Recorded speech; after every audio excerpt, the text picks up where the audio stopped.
इतनी रात को आपको अकेले नहीं निकलना चाहिए था। मौसम भी खराब है, आपको अपने घर से किसी को बुला लेना चाहिए था। बस तो पता नहीं मिलेगा या नहीं। विजय की बात करने पर लड़की भी एक नजर विजय की ओर देखती है और उसके बाद फिर से चुपचाप खड़ी होकर सड़क की ओर देखने लगती है। विजय को लड़की का ये बिहेवियर थोड़ा अटपटा सा लग रहा था, इसलिए आगे कुछ भी कहे बिना विजय भी चुपचाप सड़क की तरफ देखने लगता है। विजय और वो लड़की लगभग 40-45 मिनट से बस स्टॉप पर ही खड़े थे और अब रात के लगभग 9:30 बज गए थे। विजय को जोरों की भूख भी लगी हुई थी, इसलिए अब वहाँ खड़े रहकर बस का इंतजार करना और भी कठिन होता जा रहा था। मुझे नहीं लगता इस रूट से कोई भी बस जाने वाली है। तुम दिल्ली के नहीं लगते, कहाँ के रहने वाले हो? हाँ, मैं एक्चुअली जौनपुर से आया हूँ। यहाँ पर यूपीएससी की तैयारी करने के लिए कोचिंग में एडमिशन लिया है। फिलहाल रहने का इंतजाम नहीं हो पाया, इसलिए बस कमरे की तलाश में ही लौटते हुए देर हो गई। तो कहाँ जाओगे अब? देखता हूँ, रेलवे स्टेशन के पास किसी लॉज में रुक जाऊंगा। तुम्हें रहने के लिए जगह की जरूरत है? वैसे मेरी सोसाइटी में फ्लैट खाली है, अगर तुम्हें जरूरत हो तो मैं हेल्प कर सकती हूँ। ओके, अब कहाँ रहती हैं आप?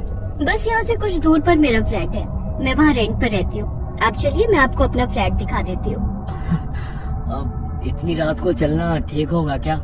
आप मुझे एड्रेस दे दीजिए, मैं सुबह आता हूँ ना। ये दिल्ली है, यहाँ कभी रात नहीं होती। और तुम कौन सा लड़की हो जो घबरा रहे हो? वैसे भी यहाँ बस स्टॉप पर रात बिताना सेफ नहीं है, सामने ही कब्रिस्तान है। कई बार लोगों को पैरानॉर्मल एक्सपीरियंस हुए। भूतों पर तो विश्वास करते होंगे ना तुम? कभी महसूस किया है आधी रात को सन्नाटे के बीच किसी की प्रेजेंस को? क्या अभी ये भी कोई वक्त है मजाक का? विजय कुछ पल के लिए सोचता है और फिर लड़की के साथ चलने के लिए तैयार हो जाता है। तुम नजदीक में ही रहती हो, फिर आधी रात तक बस स्टॉप पर क्यों खड़ी थी? तुम तो आसानी से वॉक करके जा सकती थी ना। मैं बस अपनी सहेली का इंतजार कर रही थी, लेकिन लगता है अब वो नहीं आएगी। अपने बॉयफ्रेंड के साथ ही रुकेगी आज। वैसे भी मैं किसी से नहीं डरती। दिशा नाम है मेरा, बरेली की रहने वाली हूँ। कुछ दूर तक पैदल चलने के बाद विजय और दिशा एक पुरानी सी कॉलोनी के पास पहुँच गए थे। ये कोई सरकारी कॉलोनी नजर आ रही थी। कॉलोनी के एंट्रेंस पर एक लोहे का बड़ा सा दरवाजा था, जिसका पेंट जगह जगह से उखड़ा हुआ था। कॉलोनी बड़ी पुरानी और सुनसान लग रही है, थोड़ी अजीब नहीं है? तुम यहाँ रह लेती हो? हाँ, यहाँ ज्यादा लोग नहीं रहते, खाली है काफी मकान। ये 3 नंबर वाला मकान खाली है, तुम चाहो तो आज वहीं रुक जाओ। मैं भी यहीं आगे जो 2 मकान छोड़कर घर दिख रहे हैं ना, वहाँ रहती हूँ।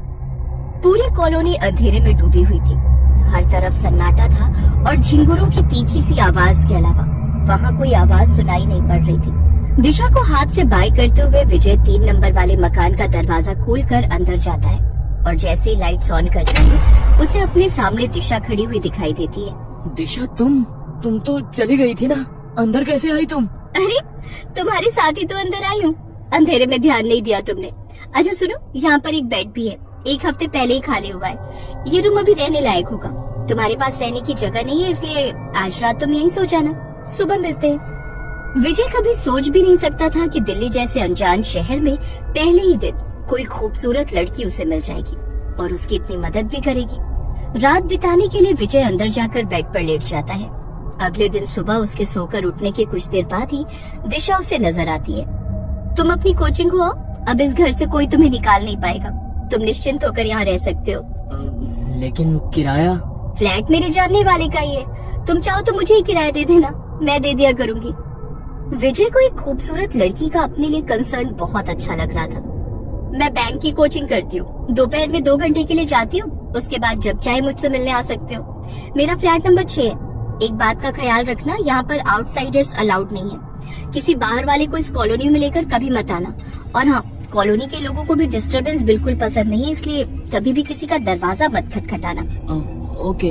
विजय को दिल्ली रास आ गई थी। हर रोज सुबह जब वो उठता, उसे दिशा के हाथ का लिखा हुआ गुड मॉर्निंग नोट उसके दरवाजे पर लगा मिलता। वे दोनों अक्सर साथ में बैठकर घंटों बातें करते और अपने भविष्य के सपने सजाते। कुछ दिन बाद, दिशा, कॉलोनी में इतना सन्नाटा रहता है, बाकी मकान खाली है क्या? कभी कोई आवाज सुनाई नहीं देती, कभी कोई आता जाता नजर नहीं आता। क्या बात है, तुम्हारा मन नहीं लगता क्या यहाँ पर? बाकी लोगों की याद क्यों आ रही है? तुम्हें बताया था ना, यहाँ रहने वाले लोग डिस्टरबेंस पसंद नहीं करते, इसलिए ज्यादातर घर के अंदर ही रहते हैं। अब नहीं, मन लगने जैसी कोई बात नहीं है। तुम हो ना मेरे पास, बस मैंने ऐसे ही पूछ लिया। विजय ने महसूस किया कि दिशा की आंखें इस बात के जवाब में थोड़ी बदल सी गई हैं और लहजा थोड़ा सख्त हो गया है। शायद दिशा पॉजिटिव हो रही है, उसे मेरा किसी और के बारे में पूछना अच्छा नहीं लगा। हर गुजरते दिन के साथ विजय दिशा के और नजदीक आता जा रहा था। जनवरी की खूबसूरत ठंडी शाम थी। विजय अपने फ्लैट की छत पर दिशा के कंधे पर सर रखकर बैठा हुआ था। दिशा, वैसे तो तुम बस 2 मकान छोड़कर ही रहती हो, लेकिन मुझसे अब ये 2 मकान जितनी दूरी बर्दाश्त नहीं होती। एक बात सच बताओ, प्यार करती हो ना मुझसे? बहुत ज्यादा। तुम सोच भी नहीं सकते उतना प्यार करती हो।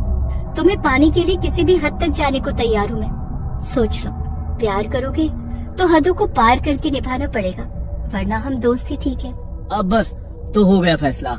अलग अलग फ्लैट क्यों, हम एक साथ रहते हैं ना। दिशा विजय के कंधे पर सर रखकर बैठी हुई थी और विजय दिशा के लंबे बालों से खेलते हुए उससे बातें कर रहा था। तभी उसने देखा कुछ दूरी पर एक आदमी छत पर खड़ा उसे ही घूर रहा है। चलो नीचे चलते हैं। पता नहीं कौन है वो आदमी, जब भी मैं तुम्हारे साथ यहाँ बैठता हूँ ना जाने क्यों कहा जाने वाली नजरों से घूरा करता है। अरे पता नहीं ये आदमी है या भूत, ऐसे आंखें फाड़ कर कौन देखता है। तुम थोड़ा सावधान रहना, मुझे ये आदमी कुछ ठीक नहीं लगता। अरे मुझे उससे कोई खतरा नहीं है, तुम चिंता मत करो, छोड़ो उसे। विजय के कहने पर दिशा अब उसके फ्लैट में ही शिफ्ट हो गई थी। दोनों लिव इन में रहने लगे थे और एक दूसरे के साथ दोनों ही बहुत खुश थे।